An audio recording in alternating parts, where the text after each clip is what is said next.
با سلام گرم از پراگ به همه دوستان و بینندگان بینیاد گرامی رادیو زودی.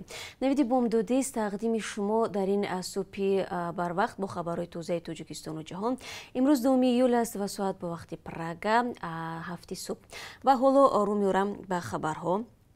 تاجیکستان نقشه دارد که برای بیرون آوردن شهروندان بند مانده‌اش در روسیه پروازهای ایلوگی غیر نقشه‌ای و یا چارتری را تشکیل کند.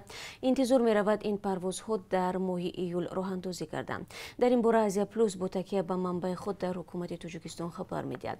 فعلا سفارت تاجیکستان در روسیه نام‌نویس کردن خواهشمندان بازگشت به وطن را موقتا قطع کرده است. منبع آزیا پلوس گفته است که با دستور حکومت مسئله تشکیل پروازهای چارتری ایلوگی از شهرهای گوناگون روسیه در بررسی قرار گرفته است.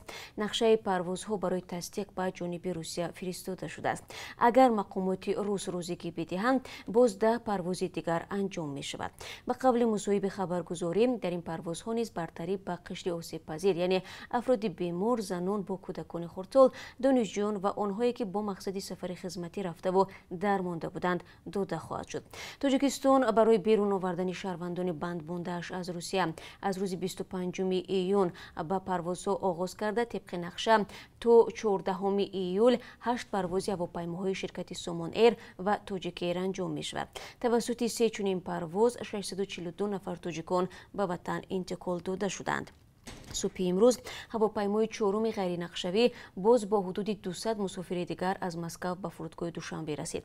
در نوبت پروازی نوبتی از سنت پترزبورگ به دوشنبه در روز 6 ایول می ایستد که توسط شرکت سامان ایر انجام خواهد شد. 7 ایول از یکاترینبورگ و 13 و 14 ایول از مسکو به دوشنبه پرواز می شود.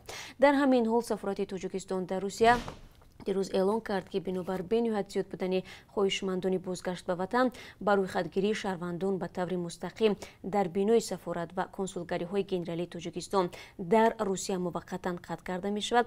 همزمان قبول عریضه ها برای بازگشت به تاجیکستان توسط آدرس الکترونی با نظرداشت احتمال تشکیل پروازهای چارتری منبع ادامه خواهد یافت. کمیته دفاع از ژورنالیستان قرارگاهش در نیویورک با پخش اظهاراتی گفت پرزیدنت تاجیکستان امامعلی رحمان نباید طرحی را امضا کند که آزادی بیان را زیر خطر میگذارد. مجلس ملی پالاتای بالای پارلمان تاجیکستان روز 26 ایون تغییرات بحث برانگیز را به کودکس حقوق ویرانکنی ماموری قبول کرد. بر اساس آن برای پخش اخبار غلط درباره کرونا ویروس از 580 سومانی تا 11600 سومانی جریمه پیش بینی شده است. جامعه شهروندی تاجیکستان چند روز پیش از اعضای مجلس ملی و رئیس جمهور خواست از تصویب طرح خودداری کند. کمیته دفاع از ژورنالیستان میگوید طرح بحث برانگیز از جریمه تا 15 روز حبس ماموری را پیش بینی میکند. این سازمان میگوید تغییرات به قانون مشخص نکرده است که بر اساس کدام معیار دروغ بودن گزارش واگذاری کرده خواهد شد. حالا نوبت تصویب این قانون از جانب پرزیدنت امامعلی رحمان میباشد. گلنوزه سعید هماهنگسازی برنامه‌های اروپا و آسیای مرکزی در این کمیته میگوید تغییرات پیشنهاد شده یک اجازتنامه روشن به مقامات برای بیشتر کردن سانسور با بهانه مبارزه با پاندمی کووید 19 میباشد. مقامات در نوبت خود چنین نگرانی ها را به اساس میدانند. سباگل خولبوبوی و مادر شریفخان نظرов سرباز سابق نیروهای مرزبانی تاجیکستان بعد از تقریبا 2 هفته اعلان حکم پسرش روز 30 ایون در راه به سوی بازداشتگاه شهر کولوب افتاده است. دادگاه حربی ولایت ختلان 18 ایون شریفخان نظرов را به دزدی چاروا گناهکار دانست و به 5 سال زندان محکوم کرد.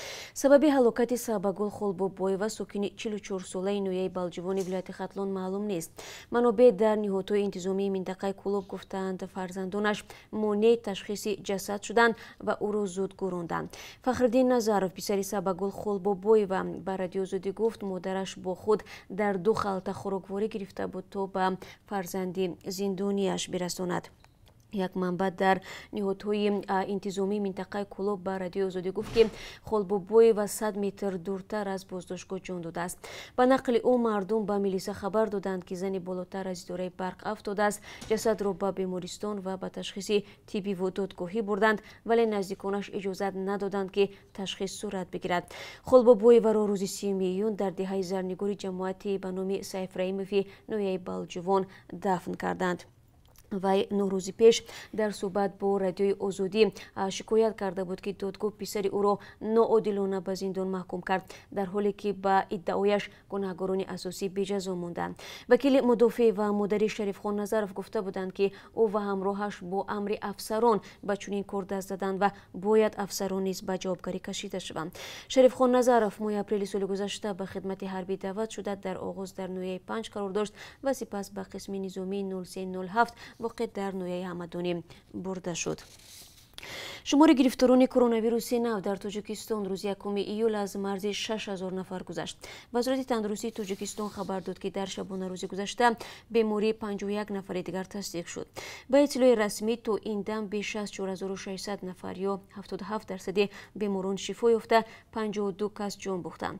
бори охир мақомот рӯзи 20 июн дар бораи фавти шахси мубтало ба COVID-19 дода буданд. Дар феҳрасти ғайррасмӣ то 14 июн номи беш аз 430 қурбонии эҳтимолии коронавируси навро навиштанд. феҳрас дар 2 ҳафтаи ахир нав нашудааст. мақомоти Тоҷикистон рӯзи 30 апрел мавҷудияти коронавируси навро эътироф карданд. то он замон афзоиши беморон ва марги пайҳами баъзе сокинонро ба илтиҳоби шуш рабт медоданд. дар ҳамин ҳол президенти Қазоқистон Қосимҷомарт Тоқаев 1 июл гуфт ҳукумат пешниҳод кардааст ки дар ин кишвар сар аз 5 июл 2 ҳафта карантин эълон шавад. ҳукумат нақшаи ҷорӣ кардани карантин ба муҳлати 14 рӯзро пешниҳод кардааст. эҳтимоли тамдид вуҷуд дорад. вазири тандурустӣ Паго баъди ҷаласа масъаларо тавзеҳ хоҳад дод, навишт Қосимҷомарт Тоқаев дар шабакаҳои иҷтимоӣ. фикри ҷорӣ кардани карантини сахт баъди он ба миён омад ки бемории коронавирус пас аз бекор шудани маҳдудиятҳо дубора авҷ гирифт. ба гуфтаи Тоқаев баъди бекоршавии карантин шумори мубталоён 7 баробар зиёд шудааст. вазири нави тандурустии Қазоқистон Алексей Сой пешниҳод кард бо мақсади пешгирӣ аз паҳн шудани коронавирус дар саросари ин кишвар давоми 4 ҳафта чораҳои сахти карантинӣ ҷорӣ шавад. вазорати тандурустии Қазоқистон 1 июл хабар дод ки то 30 июн дар ин кишвар ки 30 июн дар ин кишвар 1604 ҳолати нави мубталошавӣ ба коронавирус ё COVID-19 ошкор шудааст. натиҷаҳои пешакӣ аз назархоҳии Конститутсионии Русия аз он шаҳодат медиҳанд ки райдиҳандагон тағйиру иловаҳоро дастгирӣ намуда роҳро барои раисаҷумҳурии Владимир Путин то соли 2036 боз намуданд. Комиссияи марказии интихоботи Русия баъди ҳисоби 98% овозҳо изҳор намуд ки наздики 78% райдиҳандагон аз тахминан 200 тағйиру илова ба Конститутсия пуштибонӣ карданд. хабаргузории Reuters мегӯяд 21% дигар зид овоз додааст. раиси комиссияи интихобот Эла Панфилова гуфт ки овоздиҳии рӯзи 1 июл шаффоф буд, вале мунаққидон ва раҳбарони мухолифин натиҷаи онро танқид карданд. сиёсатмадори мухолифи ҳукумат Алексей Навалний натиҷаи референдумро дурӯғи бузург номид. ба қавли ӯ мухолифин ҳоло эътироз ташкил нахоҳанд кард, зеро кишвар бо пандемияи коронавируси нав мувоҷеҳ мебошад. аммо агар номзадҳои мухолифин дар интихоботи маҳаллӣ роҳ наёбанд ва ё интихобот бо тақаллуб баргузор бигардад, он гоҳ мухолифин эътироз ташкил мекунанд. дар Тоҷикистон низ назархоҳии Конститутсионии Русия баргузор шуд ки дар он беш аз 6000 шаҳрванди Русия иштирок намуданд. додгоҳи олӣ як сокини 18-солаи шаҳри Ҳисорро бо ҷурми куштани модар ва 2 додари хурдсолаш ба 10 соли зиндон маҳкум кард. бино ба маълумоти Достоёни кулли Тоҷикистон, ҳукми додгоҳ дар ин бора рӯзи 11 июн содир шудааст. ба таъкиди додситонӣ таъини 10 соли зиндон бо назардошти он ки Меҳробиддин Воҳидов вақти куштани наздиконаш ноболиғ буд, ҷазои баландтарин аст. додситонӣ мегӯяд модари маҳкумшуда Мусаллама Воҳидова нисбати ноболиғ Воҳидов муносибати дағалона дошта, ӯро бештар дар иҷро намудани корҳои хоҷагӣ истифода намуда, 2 фарзанди хурдсолашро нисбат ба ӯ бештар дӯстдорӣ мекардааст. чунин муносибат боиси рашку хусумати ноболиғ Меҳробиддин Воҳидов мешавад. дар натиҷа рӯзи 12 декабри соли гузашта ӯ дар хонаашон дар диҳаи арбобии ҷамоати хонақоҳи кӯҳӣ дар заминаи рашку хусумат модар ва бародарони хурдсоли угайрашро ба қатл расонида барои нест кардани изҳои ҷиноят манзили истиқоматӣ ва ҷасадҳоро оташ зада аз ҷои ҳодиса фирор мекунад. ба ҳамин тартиб бо ҳукми додгоҳ Меҳробиддин Воҳидов муҳлати ҷазоро дар колонияи тарбиявии низомаш умумӣ пушти сар хоҳад кард. یک گروه از مشتریان سابق شرکت منزل دسترس از شهرداری دوشنبه خواستند که برای بازپس گرفتن پولهای دادهشان کمک کند.